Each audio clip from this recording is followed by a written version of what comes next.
5 پارامتر خوشبختی از خوشبخت‌ترین مردم روی زمین. یکی از ساده‌ترین منابع خوشبختی لذته. چه چیزی واسه شما لذت بخشه؟ ستای پرطرفدار میگه پول، سکس، قدرت. اما قبل از هر چیز خیلی مهمه که در بدنمون کشفش کنیم. یعنی چه حسی برای قلب و مغزمون به وجود میاد. ما میریم تو دنیا که چیزهای هیجان انگیز کشف کنیم، مثل غذاهای خوشمزه، ورزش‌های هیجان انگیز، ارتباط با جنس مخالف. گاهی هم با نهایت فشار به بدنمون به اوج لذت میرسیم. اما یکی از چیزهایی که اوج لذت توش ثبت شده پرت شدن هستش. فرض کنید میخواید بانجی جامپینگ رو امتحان کنید. لبه پرتگاه میایستید، درست در لحظه پرت شدن ضربان قلبتون به اوج خودش میرسه و هورمون استرس به بالاترین سطح خودش. زمانی که شما پرت شدید اما مطمئن شدید که بندها محکم هستن و شما نمیمیرین، دوپامین به اوج ترشح خودش میرسه. دوپامین یه انتقال دهنده عصبیه که با منابع لذت فعال میشه. در نظر داشته باشید که لذت دائمی نیست و دیدگاه لذتگرایانه به منابع خوشبختی مثل آب شوری میمونه که هر چقدر بیشتر بنوشی تشنه تر میشی.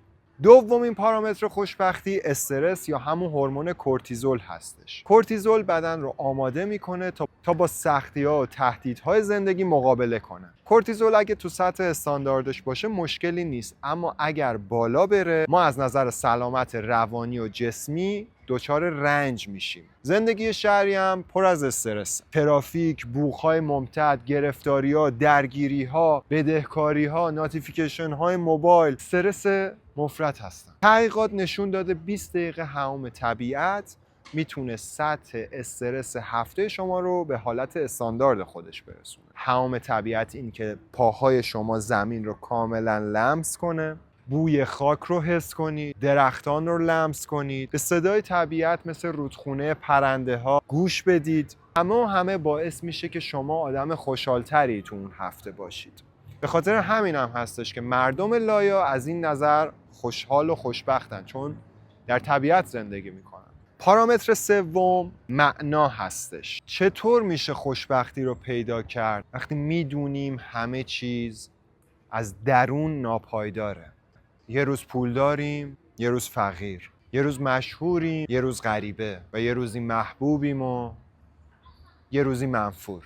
هدف مطلق داشتن خیلی جذابه، که بخوام بهترین مربی جهان بشم جذابه، اما هدف مطلق وابستگی میاره و وابستگی خوشحالی نمیاره. راهب‌های صومعه توی لایا میگن خیلی مهمه که از خودمون بپرسیم ما کی میمیریم و تمام تمرکزت رو بذاری رو ایده مرگ تا بفهمی چی مهمه و چی مهم نیست. و بعد از هر اتفاقی از خودمون بپرسیم که آیا این اتفاق دم مرگ واسم مهمه یا نه. شاید بهترین مربی بودن جای خودش رو بده به بهترین دوست بودن یا کمک به مردم یا بهترین پدر بودن. پارامتر چهارم خوشبختی ارتباطاته. میدونین مردم لایا زندگی سختی رو دارن. جا آب و هوا سرد و کوهستانیه، برق تازه اومده، آب لوله کشی نیست، امکانات اینترنتی محدوده. چیزی که واسهشون خوشبختی آورده مواجه شدن اونها با مشکلات و چالش ها هستش. یکی از اتفاقهای جذاب توی لایا جشنواره ها هستن که بخش اصلی اون مسابقه تیراندازیه که مردم غذا و نوشیدنی های خوشمزه آماده میکنن. دو تیم با همدیگه مسابقه تیراندازی میدن. بعد از پرتاب هر تیر به رقص تیمی با هم دیگه میپردازن، غذاشون رو با هم شریک میشن، با رقص خوشحالی میکنن، ارتباط خودشون رو گرم و زنده نگه میدارن. اونا تمام کارهایی رو انجام میدن که ما تشنه اون هستیم. ما نیاز به حس تعلق داشتن رو داریم، دوست داریم حس کنیم که بخشی از تیمی هستیم، بخشی از کلی هستیم و حضور ما برای افراد دیگه مهم هستش. که ما خودمون رو عضو تیمی بدونیم و هارمونی جمعی داشته باشیم به ما حس خوشبختی میده. پارامتر پنجم خوشبختی تسلیم پذیریه. تمام تلاش ما واسه به دست آوردن و نگه داشتن بوده. خاطر همین کلی باعث حواس پرتی ما شده و برامون سردرگمی وجودی رو به وجود آورده.